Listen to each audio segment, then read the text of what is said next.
magpaisa, kung tayo magsamba, kung tayo magpakabait. Gusto niya na ang lupa ay gagawin langit through us. But sometimes, and most often times, we fail God. Amen? Nakasala tayo. Nagiging impyerno na ang lupa, ang mundo. Look at the war. Look at Ukraine and Russia. Maraming gera ngayon.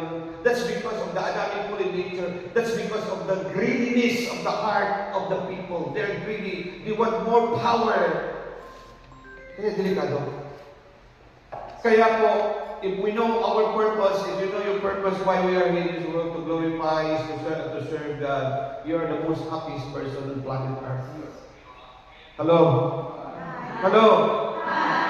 Kahit ano man ang samang mangyari sa buhay natin, mga kamag-anak natin, mga tragedy in life, yung mga pangyayari na beyond our control, just think na may purpose si Lord.